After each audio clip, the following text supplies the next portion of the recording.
Bismillahirrahmanirrahim. Assalamualaikum warahmatullahi wabarakatuh. Innal hamdalillah nahmaduhu wa nasta'inuhu wa nastaghfiruh wa na'udzu billahi min shururi anfusina wa min sayyiati a'malina. May yahdihillahu fala mudilla lahu wa may yudlilhu fala hadiyalah. Asyhadu an la ilaha illallah wa asyhadu anna Muhammadan abduhu wa rasuluh la nabiyya wa la rasula ba'dah. Puji syukur atas kehadirat Allah Subhanahu wa taala yang mana pada kesempatan kali ini kita dapat mempresentasikan materi dakwah ilmu komunikasi sebagai materi dakwah dengan tiada halangan suatu apapun. Amin. Kedua kalinya, sholawat serta salam semoga tetap tercurah limpahkan kepada Nabi Yuna Muhammad Sallallahu Alaihi Wasallam yang mana kita nantikan syafaatnya di yaumil qiyamah. Allahumma amin. Langsung saja teman-teman PAIK IAIN Ponorogo 2017, kami dari kelompok 11 PAIK dengan tema ilmu komunikasi sebagai materi dakwah akan mempresentasikan materi kami pada hari ini. Kami beranggotakan saya sendiri, Tri Silvi Santahongki, NIM 2103174043. Rekan saya yang kedua ada Farah Faizun, NIM 2103174345. Sedangkan yang terakhir ada Sania Tuhuda dengan NIM 2103174347. Baiklah, langsung kita simak penjelasan berikut ini. Baiklah teman-teman, untuk poin pertama akan saya jelaskan terkait pengertian ilmu komunikasi. Nah, ini ada dua. Yang pertama menurut bahasa, yang kedua menurut istilah. Nah, menurut bahasa, komunikasi ini berasal dari bahasa Inggris communications. Nah, ini bersumber dari bahasa Latin communication. Nah, ini bersumber dari kata communis yang berarti sama-sama. Nah, sama di sini artinya adalah sama makna. Dikatakan minimal ini karena kegiatan komunikasi itu tidak bersifat informatif saja, yakni orang lain itu bisa mengerti atau tahu, tetapi juga persuasif. Nah, persuasif ini adalah agar orang bersedia menerima suatu paham atau keyakinan melakukan suatu kegiatan. Baiklah, selanjutnya adalah pengertian ilmu komunikasi dari segi istilah. Nah, ini menurut pakar-pakar. Yang pertama menurut Ono Ucana, komunikasi adalah proses penyampaian suatu pesan oleh seseorang kepada orang lain untuk memberitahu atau merubah sikap, pendapat atau perilaku baik langsung secara lisan maupun tak langsung melalui media. Nah, selanjutnya adalah menurut William J. Seller. Ini mengatakan bahwasanya komunikasi ini lebih bersifat universal.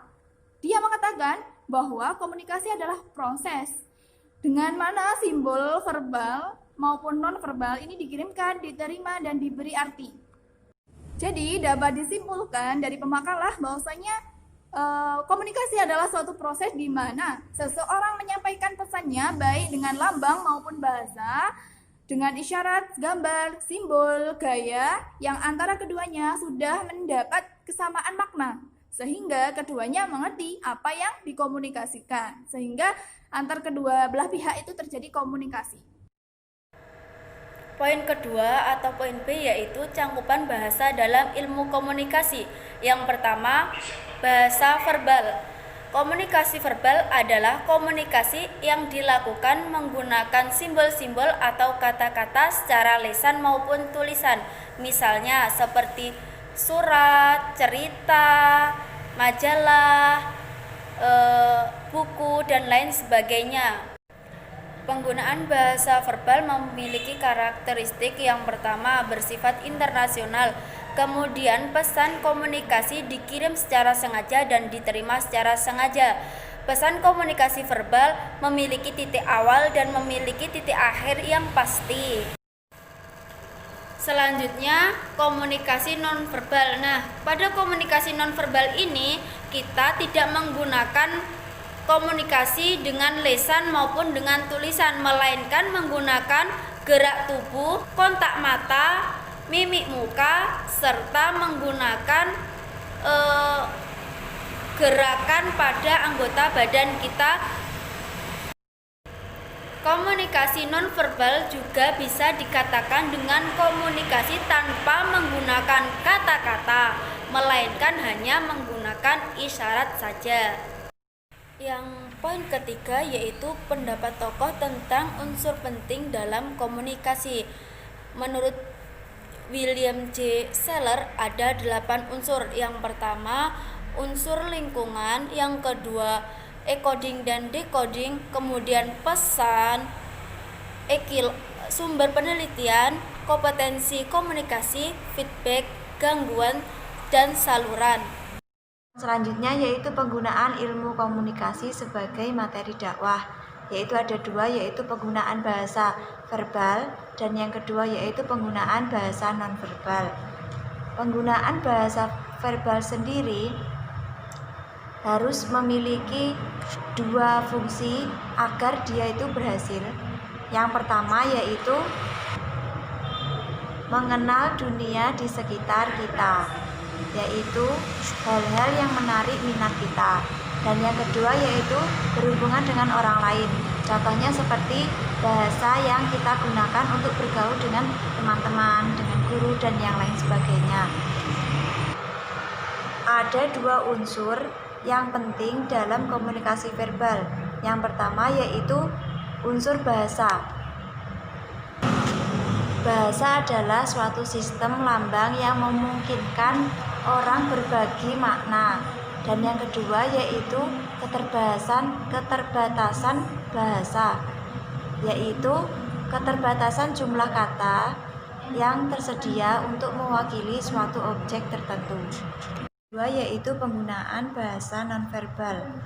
Penggunaan bahasa nonverbal itu ada 7, dan yang pertama yaitu komunikasi objek, misalnya penggunaan pakaian. Seperti contohnya kalau ustadz-ustadz itu biasanya memakai sorban dan yang lain sebagainya. Yang kedua yaitu sentuhan, yaitu contohnya bersalaman, terus mengusap kepala atau mengusap pundak seperti itu. Yang ketiga yaitu kreomik, yaitu bidang yang mempelajari penggunaan waktu dalam komunikasi nonverbal. Contohnya durasi waktu yang cocok saat kita melaksanakan sholat itu adalah di waktu subuh, duhur, asar, dan lain sebagainya. Yang selanjutnya yaitu gerakan tubuh, seperti contohnya kontak mata, terus ekspresi wajah, dan yang lain sebagainya. Selanjutnya yaitu bahasa ruang. Bahasa ruang adalah jarak yang kita gunakan ketika berkomunikasi dengan yang lainnya. Itu ada beberapa, yaitu yang pertama yaitu jarak intim, jarak personal, jarak sosial, dan jarak publik. Yang selanjutnya yaitu vokalik. Vokalik adalah paralanguage atau contohnya nada bicara kita kalau kita sedang marah, sedih, dan yang lain sebagainya. Yang selanjutnya yaitu lingkungan. Lingkungan adalah suatu yang dapat digunakan untuk menyampaikan pesan-pesan tertentu, yaitu penggunaan ruang, temperatur, warna, dan yang lain sebagainya. Yaitu metode mempengaruhi komunikan. Metode adalah suatu jalan yang harus kita lalui untuk mencapai suatu tujuan tertentu. Adapun beberapa hal atau beberapa cara mempengaruhi orang lain dalam komunikasi. Yang pertama yaitu menciptakan atau memberikan kesan yang baik. Terus yang kedua yaitu membangun kepercayaan. Yang ketiga membangun hubungan yang baik. Yang keempat yaitu berdiskusi atau berdialog. Yang kelima yaitu mendengarkan secara aktif. Yang keenam yaitu menggunakan preferensi komunikasi orang lain. Yang ketujuh yaitu membentuk kesamaan dengan orang lain. Yang kedelapan yaitu menunjukkan sikap empati. Yang kesembilan yaitu bersikap ramah dengan orang lain. Yang kesepuluh yaitu meyakinkan orang lain untuk membantu kita untuk mempengaruhi orang lain. Yang ke-11 yaitu mengatasi konflik. Yang ke-12 yaitu menggunakan kekuasaan. Yang ke-13 yaitu menggunakan komunikasi nonverbal dengan tegas. Yang ke-14 yaitu menegaskan atau bersikap tegas. Yang ke-15 yaitu berperilaku dengan penuh percaya diri. Poin selanjutnya adalah faktor keberhasilan untuk pengaruhi komunikan. Yang pertama adalah pesan yang mudah dipahami, kedua, persepsi positif, ketiga, percaya diri, keempat, tingkat kedekatan komunikator dan komunikan, yang kelima, tidak adanya gangguan komunikasi, dan yang terakhir adalah penggunaan bahasa yang sama. Baik, untuk pemanfaatan alat bantu komunikasi dalam mempengaruhi komunikan. Yang pertama, lisan. Media dakwah yang paling sederhana yang menggunakan lisan dan suara. Selanjutnya, tulisan, buku majalah, surat kabar, korespondensi. Lalu, lukisan, gambar, karikatur, dan lain-lain. Selanjutnya ada audiovisual. Dan yang terakhir adalah akhlak, yaitu perbuatan-perbuatan nyata yang mencerminkan ajaran Islam yang dapat dinikmati dan didengarkan.